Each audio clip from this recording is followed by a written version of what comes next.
ಶಾಂತ ಹರಕತ್ರ ಮಾತಾಡ್ತೀನಿ. ನೀನ್ ಕೂಲಾಗಿರು ಮಾವ. ಮಾವ ಕೂತ್ಕೊಳ್ಳಿ.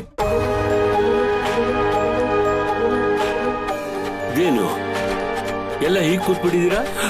ಏನ್ ಮಾವ ಹೀಗೆ ಕೇಳ್ತಿದ್ದೀರಾ? ಇಂಥ ಸಮಯದಲ್ಲಿ ನಾವೆಲ್ಲರೂ ಸೇರ್ಕೊಂಡು ಕಥಕಳಿ ಆಡ್ಬೇಕಿತ್ತ?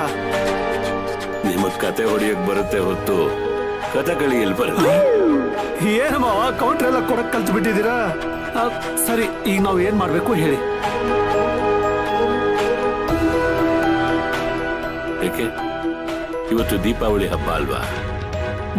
ಎಲ್ರೂ ಹೊರಗಡೆ ಖುಷಿಯಿಂದ ಹಬ್ಬನ ಆಚರಿಸ್ತಿದ್ದಾರೆ. ತಾರಕು ಮಯೂರಿ ಫ್ರೆಂಡ್ ಮನೇಲಿ ಸೆಲೆಬ್ರೇಟ್ ಮಾಡ್ಕೊಳ್ತಿದ್ದಾರೆ. ನೀವು ನೋಡಿದ್ರೆ ಏನೋ ಕಳ್ಕೊಂಡಾಗ ಕೂತಿದ್ದೀರಲ್ಲ.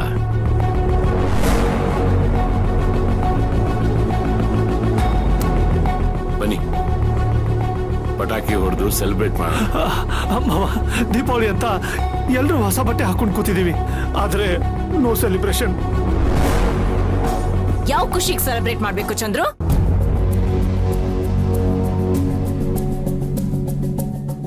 ಓಹೋ, ನೀವು ನಿಮ್ ಮಗ ಸೇರ್ಕೊಂಡು ಆ ಕೆಲಸದವಳ ನಮ್ಮನೆ ಸೊಸೆ ಕರ್ಕೊಂಡ್ ಬಂದಿದ್ಕ ಅಥವಾ ಅವಳನ್ನ ಈ ಮನೆಯಿಂದ ಹೊರಗಡೆ ಕಳಿಸ್ದೆ ಈ ಮನೇಲಿ ಉಳಿಸ್ಕೊಂಡಿದ್ಕ? ಹೇಳಿ, ಯಾವ ಖುಷಿಗೆ ದೀಪಾವಳಿ ಸೆಲೆಬ್ರೇಟ್ ಮಾಡ್ಬೇಕು? ರಾಜೇಶ್ವರಿ, ಮತ್ತೆ ಮತ್ತೆ ಅದನ್ನೇ ಯಾಕೆ ಮಾತಾಡ್ತಿದ್ಯಾ?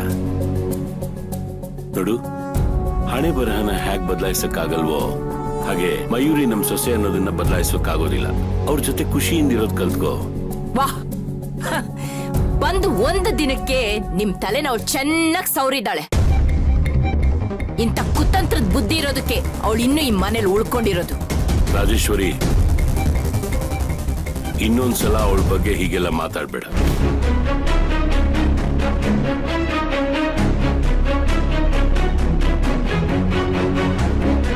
ಅವಳಿಂದ ಏನ್ ತಪ್ಪಾಗಿದೆ ಅಂತ ಹೀಗೆಲ್ಲ ಮಾತಾಡ್ತಿದ್ಯಾ?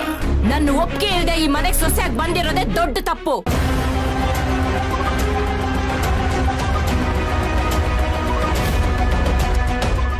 ಸಾಕು ರಾಜೇಶ್ವರಿ,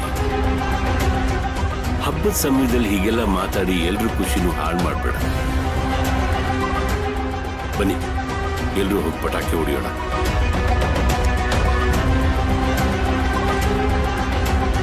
ನನಗೆ ಯಾವ್ದ್ರಲ್ಲೂ ಇಂಟ್ರೆಸ್ಟ್ ಇಲ್ಲ.